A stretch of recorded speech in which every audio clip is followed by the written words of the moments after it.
There's a set of business principles that separate the people who build real wealth from the people who just stay busy for 30 years and end up with nothing to show for it. And here's the uncomfortable part.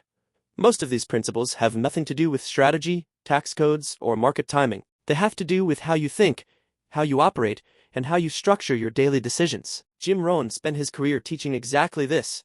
And today, I'm breaking down the most practical, actionable ideas from his philosophy that apply directly to building a business, growing wealth, and creating long-term financial success. Here's the first principle, and it's one that completely contradicts what most people believe about wealth. Working harder on your job will earn you a paycheck. But working harder on yourself, your skills, your knowledge, your decision-making is what actually earns you a fortune. Think about this for a second. Two people can work the exact same hours in the exact same industry and end up with wildly different financial outcomes. The difference isn't effort. It's personal development. Your income very rarely outgrows your own level of growth. So, before chasing the next deal or the next client, the real question is, are you actually becoming more valuable? Here's a principle that most entrepreneurs ignore completely, and it's quietly costing them. You become an average of the people you spend the most time around. Their habits, their financial decisions, their risk tolerance, even their excuses, all of it rubs off on you, slowly, without you noticing. So here's the question worth asking. Are the 5 people closest to you in business pushing you toward bigger decisions, smarter risk, and higher standards? Or are they keeping you comfortable, safe, and exactly where you already are? If you want to scale a business or build wealth, your environment isn't a background detail. It's a strategic decision. Here's something every successful business owner eventually learns the hard way. Motivation is unreliable. It shows up when things are exciting and disappears the moment things get difficult, which, in business, is most of the time. What actually builds a business and grows wealth is discipline. The willingness to do the unglamorous, repetitive tasks consistently, whether you feel motivated or not. Reviewing your numbers.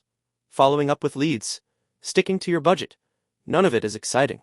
All of it is necessary. The businesses that survive long enough to become profitable are run by people who execute on the boring stuff every single day. Here's a counterintuitive idea that completely changes how you should think about difficulty in business.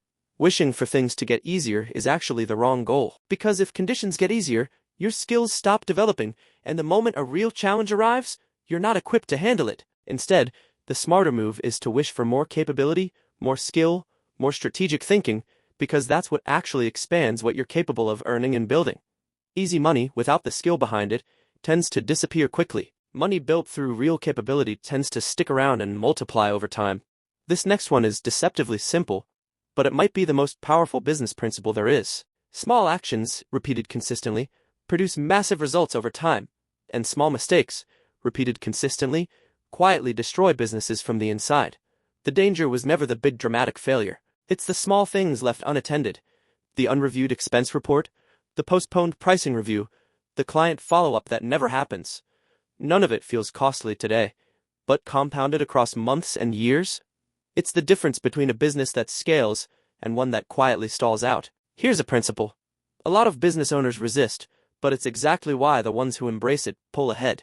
Stop blaming the economy, the market, interest rates, or competitors for where your business currently stands. None of those excuses, even when partially true, change your results. The moment you take full ownership of your pricing, your decisions, your strategy, you also take back the power to fix it. Businesses run by people waiting for conditions to improve tend to stay stuck. Businesses run by people who take responsibility tend to find a way forward, regardless of conditions. Here's something most entrepreneurs think they're doing, but actually aren't doing properly. Setting real goals. Not, I want to grow my business, or I want to make more money. Those are wishes, not goals. A real goal is specific, measurable, and time-bound. The clearer the target, the more your daily decisions naturally align toward hitting it. Vague ambitions lead to vague, scattered effort. Specific goals create specific, focused action. If your business plan, your revenue target, or your investment strategy isn't written down with real numbers attached, you're not planning, you're hoping. And hope is not a strategy. Here's a principle that has only become more relevant in today's economy.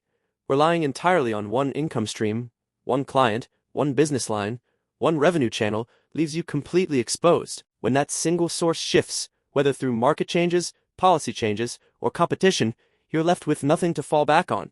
Smart business owners and investors build multiple income streams deliberately over time. Not chaotically all at once, but layered in strategically as the business grows. Diversified income isn't just a tax strategy, it's risk management for your entire financial life. Here's a practical financial principle, and it's brutally simple, which is exactly why most people skip it.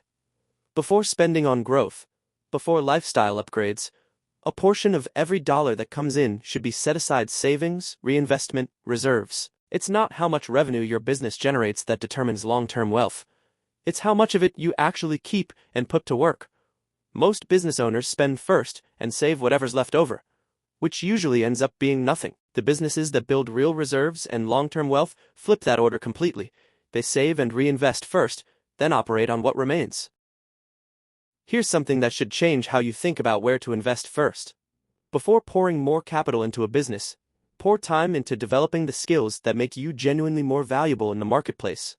Negotiation, leadership, financial literacy, strategic thinking. These skills compound exactly like money does, except unlike money, they can never be taxed away, lost in a bad investment, or taken in a downturn. A skilled operator who loses everything can rebuild. A person with only capital, and no real skill behind it, often can't recover the same way when things go wrong. Here's a principle that quietly separates sustainable businesses from short-lived ones. Profit is simply the natural result of solving a real problem for real people. The bigger the problem you solve, and the more people you solve it for, the larger the financial reward tends to follow. Businesses that chase the money directly, cutting corners, overpromising, under-delivering, usually hit a ceiling fast, because the value isn't real. Businesses that obsess over delivering genuine value tend to see the profit follow naturally, and more importantly, sustainably, over the long run. Here's a mindset shift that determines whether you survive the hard years in business or quit during them. Challenges aren't obstacles blocking your path to success. They're actually building the exact capability you'll need to handle success once it arrives. Every difficult quarter, every cash flow crunch, every failed launch is quietly developing the skill and resilience required for the next level. Avoid the difficulty entirely, and you also avoid the growth that comes packaged with it. The businesses that eventually scale aren't the ones that avoided hard seasons, they're the ones that got stronger from them. Here's something that becomes obvious in hindsight, but most people underestimate it while it's happening. Time either compounds your good decisions or compounds your bad ones. There's no neutral setting. A small, disciplined habit, repeated consistently for 10 or 15 years, produces results that look almost unbelievable from the outside, but were actually built one ordinary decision at a time. The biggest mistake is expecting fast results, getting discouraged when growth feels slow, and quitting right before compounding actually kicks in. Patience, applied consistently, might be the single most underrated wealth-building strategy that exists. Here's a principle that explains why some businesses scale fast while others stay stuck at the founder's personal capacity. A business built entirely around one person, doing everything, has a hard ceiling. There are only so many hours in a day. But a business built around developing capable people around you? That has almost no ceiling at all. Real leadership isn't about being the most talented person in the room. It's about identifying talent in others and creating an environment where that talent multiplies your impact. If you want your business to scale beyond your own personal effort, learning to lead and develop people isn't optional. It's the entire game.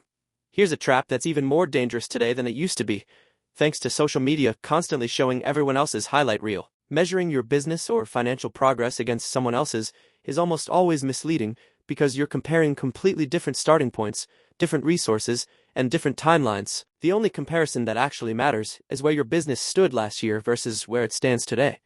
Constant comparison to others either creates unnecessary panic or false confidence, and neither one actually helps you make better decisions. Here's a practical principle that connects directly to everything we cover on this channel: tax planning, business structure, and wealth strategy.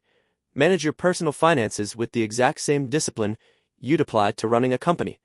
Track income, track expenses, review the numbers regularly, make deliberate decisions instead of emotional ones. Most people manage their household finances far more casually than they would ever manage a business, and that casual approach is exactly why so many people earning a solid income still struggle to build real wealth. Treat your personal finances like a business you're actively trying to grow. Here's a principle that gets overlooked, because hustle culture makes effort look more important than structure. Working harder without the right structure around you, the right business entity, the right tax strategy, the right financial systems means a huge portion of what you earn quietly leaks away. Strategic structuring isn't about working less. It's about making sure the effort you're already putting in actually compounds, instead of bleeding out through inefficiency, unnecessary tax exposure, or poor planning. The entrepreneurs who build lasting wealth aren't always the ones working the most hours. They're the ones whose structure protects and multiplies every hour they put in. Here's a principle worth sitting with, especially if you're early in your business journey. Every shortcut that skips real skill building, real relationship building, or real value creation tends to collapse the moment pressure is applied. But every foundation built slowly, through genuine capability and consistent execution, tends to hold up under pressure and keep compounding long after the shortcuts have already failed. The businesses and fortunes that last decades weren't built on a lucky break. They were built on principles, applied consistently, year after year, long enough for compounding to take over. So here's what it all comes down to. None of these principles are complicated. None of them require special talent, connections, or luck. What they require is consistency, applying them daily, even on the days when results aren't immediately visible. Personal growth, disciplined execution, strategic environment, genuine value creation, smart structure. These are the fundamentals that quietly separate businesses that scale from businesses that stall. So, out of everything we covered today, which principle is your business currently missing? Let me know in the comments, and if this helped you think differently about your strategy, subscribe, because there's a lot more breaking down right here.